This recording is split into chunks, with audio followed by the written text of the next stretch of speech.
You're listening to Edge of Faith, a multimedia magazine where we discuss art and culture through a Christian lens.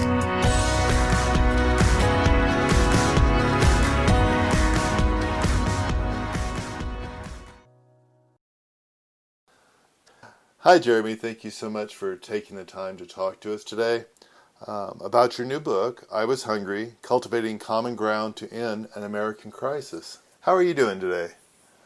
I'm doing well. Doing well. Good to be with you. Yeah, absolutely. So in your book, I Was Hungry, you discuss some of the critical issues you faced during disaster relief initiatives you had worked on over the years. And though it had gotten better, some of the lack of organization and the need for community help and order. Perhaps you could talk about some of those issues you had faced, since you state in the book the same is needed to attack our hunger issues. Yeah, I'm happy to. Most of us can remember when Hurricane Katrina hit New Orleans, where we were, and we can remember images of the water rising and everybody holding their breath, hoping that the levees would hold. But then when the levees broke, just the mass chaos that went through that city, and the flooding, and people trying to scramble into the Superdome, even though the Superdome didn't have a roof at the time. And one image that I remember vividly was a number of people climbing onto a bridge, and where they waited on the bridge for about a week, almost about 5 days, in the hot sun, until people could evacuate them. And so they literally had helicopters dropping water and like peanut butter crackers just to really keep them alive. And that situation was chaotic. When the water receded enough where they could send some buses in and airplanes and whatnot to get people out of town, oftentimes people would get on a bus, and a family might get split up. So you might have a couple of family members get on one bus and two other family members get on the next bus just because the first bus was full. But as those buses were leaving town, maybe they were both supposed to be routed to San Antonio, but midway to San Antonio, they might find out that there weren't any beds available to receive more evacuees at that point, and in turn, they might get routed north to Oklahoma City. And that was before Facebook and cell phones were prolific, and so when people got split up, they really had no idea where their other family members were being sent and if they were safe. It was a real disaster. It required all hands on deck, but we also didn't have an ability to communicate. And so that was a big thing that came out of both 9/11 and out of Hurricane Katrina, is that when you have disasters of this magnitude, the public sector, federal and state and local government, all need to be able to speak the same language with faith communities and the nonprofit sector. But oftentimes, even within each sector, we don't even speak the same language and have an ability to communicate. And so the result of Hurricane Katrina was the response was about as chaotic as the storm was itself. And we had no plan to get people back home. Once they got to shelters, we really had no way to properly feed and clothe them and provide them the support that they needed.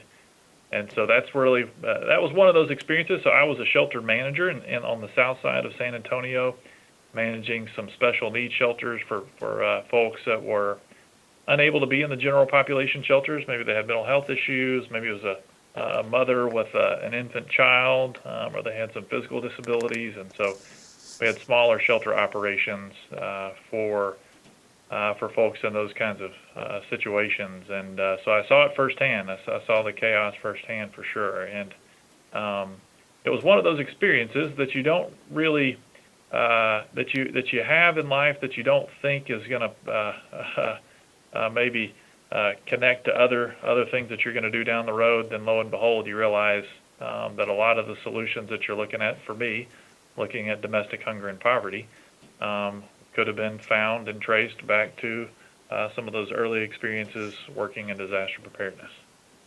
Right, and so I guess that, and those same kind of situations arise when dealing with the poor and the hungry. Is you have to kind of engage each community to be able to get it organized and to be able to be willing to help, and there's just a lot that has to happen, right? That's right. That's right. So what happened with the disaster preparedness thing is that ultimately the federal government realized that we all were speaking a different language, and so after Hurricane Katrina, people that were in the disaster response work around the country were all trained. We were all taught a common language. We were all they created a chain of command structure, so we knew who was in charge on the local level or on the state level or on the federal level, and it made just an incredibly the response was completely different a few years later when we had hurricanes Gustav and Ike come and hit our coast, and we were back in the same situation. Only this time the shelters that we were managing had teams of doctors and nurses that were working around the clock. We had adequate food and a plan to get people back home, and largely it was because a lot of us learned the same language, and we were trained across sectors, and there was really a value that each sector played, whether it would be the faith community or the nonprofit community or the government sector. There's a real value that each sector brought something to the table to help solve the problem. And that to me was the light bulb moment. That's when I realized, wait, at that point I'd been doing hunger and poverty work for a little over a decade, and I realized, a lot of the work that we do when we address hunger or poverty purely as a local issue, that's like trying to address internal bleeding with a topical cream. It doesn't matter how much cream you put on your body, you're not going to stop the bleeding. Ultimately, you've got to address these systemic issues with a systemic response, but in order to do that, you got to get everybody working in step together. And that framework with disaster preparedness ended up becoming a great framework for us as we launched our Texas Hunger Initiative project here in Texas, and then worked with partner agencies and states around the country. Yeah, absolutely. I guess before the next question, I just want to thank you for your heart for being one of the volunteers that works with these people and how hard those situations are.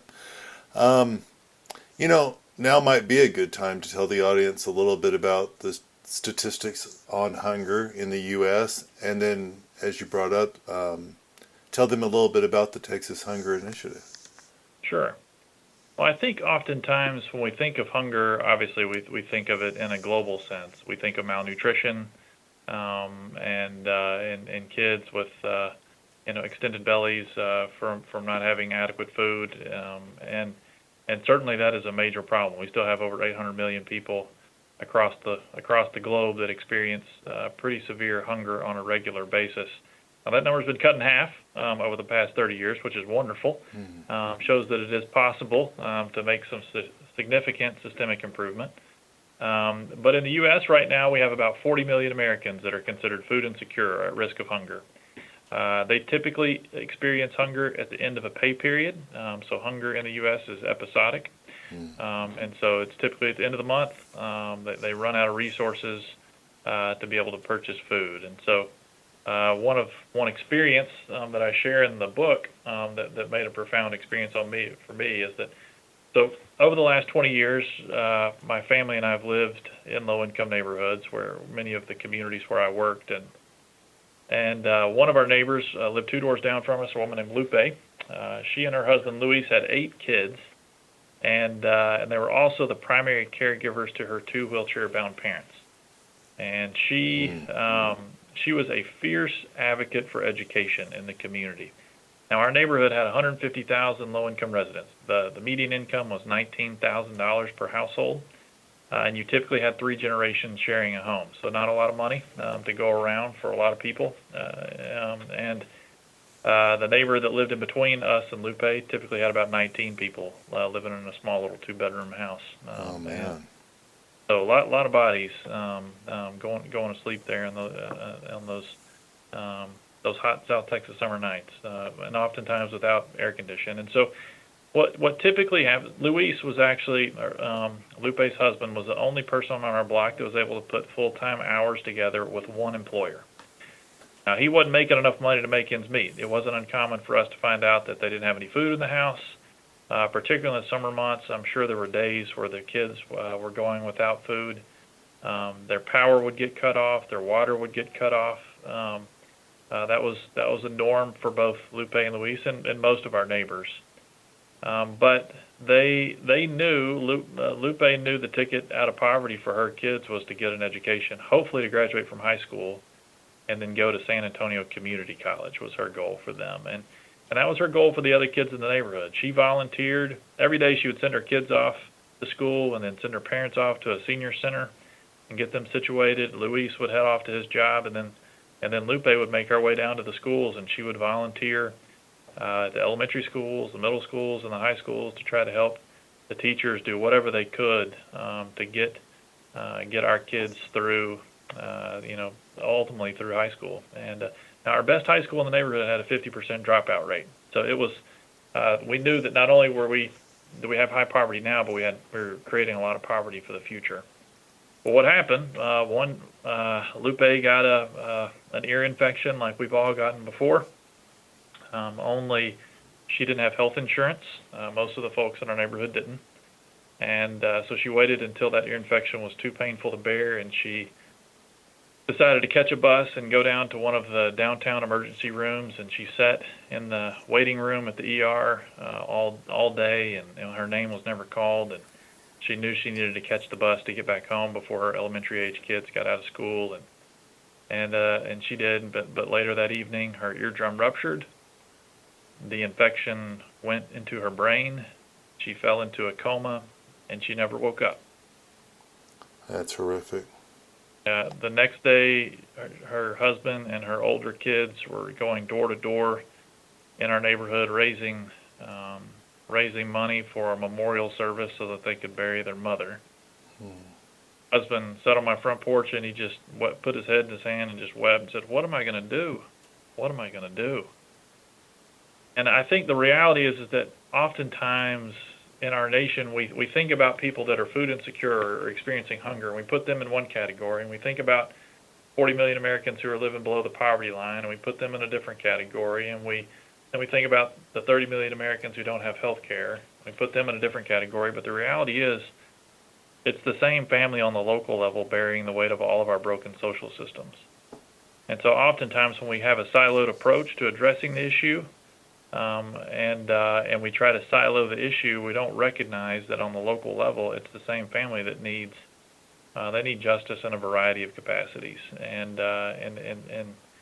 systems and structures are just not built to help them in the ways that maybe it was for some of us, some others of us. So that was kind of the impetus for our project with the Texas Hunger Initiative. Is ultimately, on the entry level was, how do we look at the larger issue of poverty in the U.S., and how do we take a step towards ending poverty by trying to end hunger first? And the reason that we chose hunger is because, for whatever reason, historically, it's gotten bipartisan support for that issue.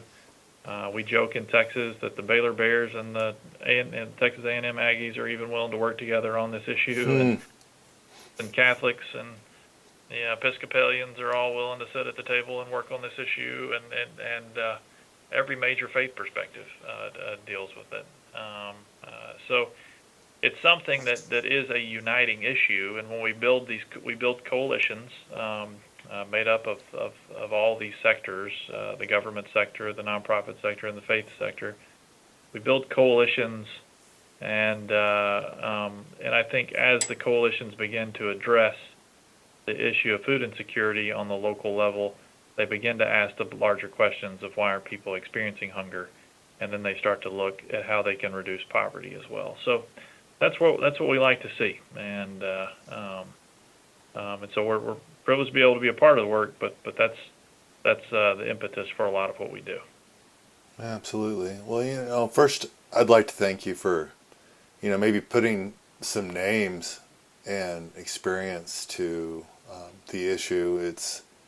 It's always daunting to hear the numbers and see some of the pictures, but when you actually hear of a family and someone that knew someone and how that affects the community, that always brings it a little closer to home. And that kind of is what my next question's about is, what advice do you have to churches and individuals that want to get more involved? Yeah, that's a great question. I think I did a race equity training. I'd never been through one of those before, and I did one last year. And the presenter said, they said, after you go through this training for a couple of days and really hear about some inequities that have happened, in our country, and she said the temptation is, and it was a bunch of leaders in the room, and she said, the temptation is y'all are all going to want to rush to solutions. And she said, but you're not ready for that. First, you've got to rush to understanding. And I thought that was incredibly pointed. And, as people of faith, Jesus, and I title my book, I Was Hungry, is from the Matthew 25 text. And, Matthew 20, in this text, this is the only apocalyptic scene, the only eschatological scene in the entire Gospel of Matthew. And Jesus has returned, and he's returned as the king. And he brings all the people together, and he begins to separate them, the sheep and the goats, the righteous from the accused.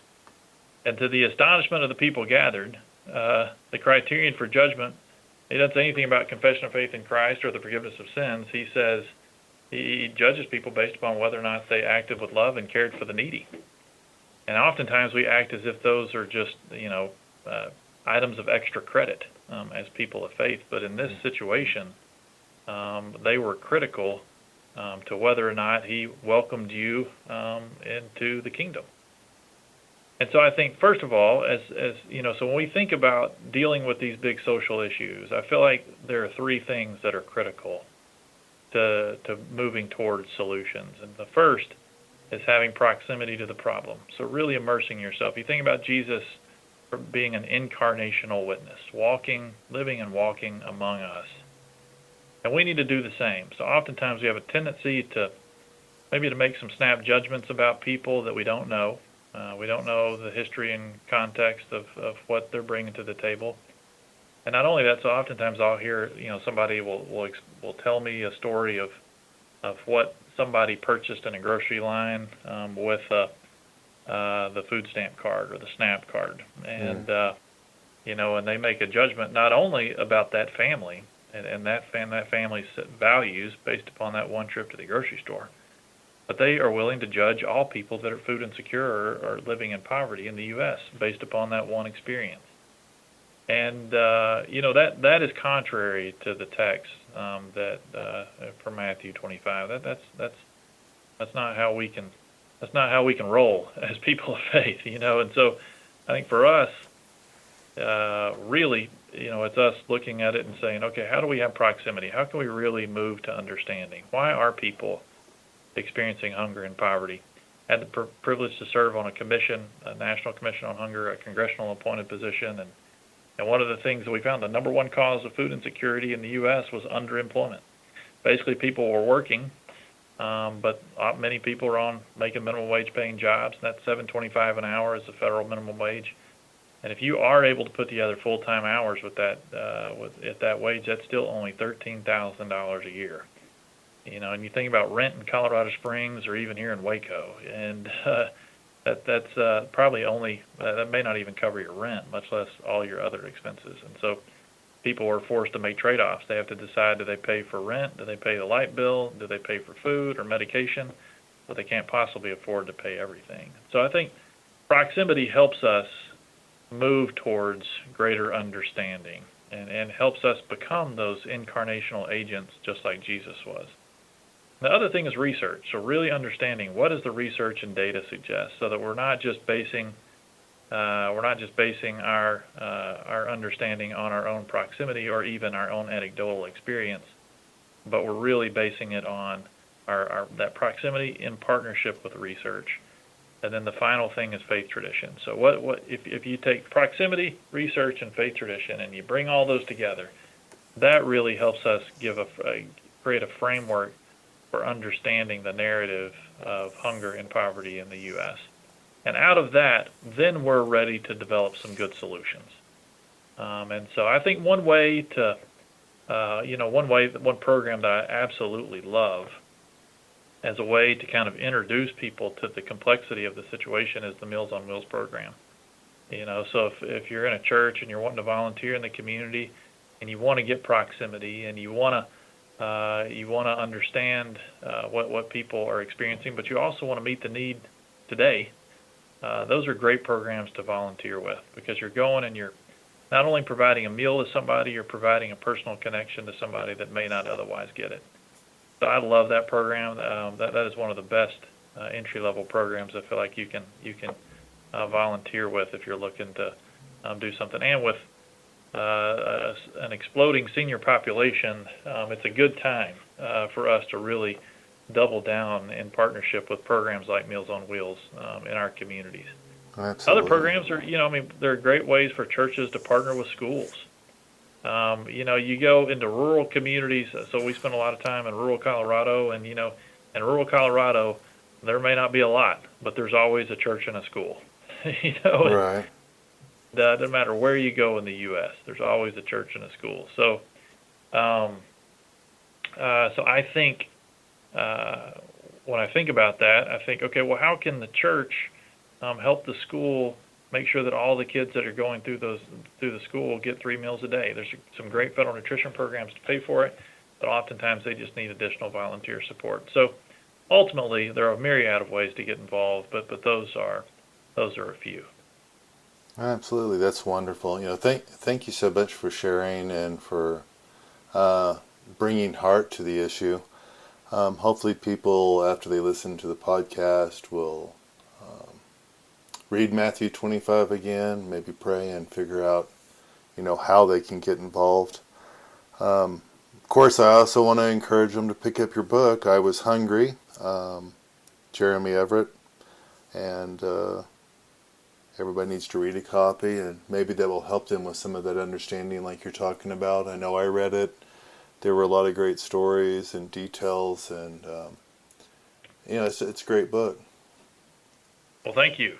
I appreciate it. I hope folks find it meaningful, and that it can be, one step that can move us in the direction towards ending hunger in the U.S. and around the globe. So. Absolutely. All right. Thank you, sir.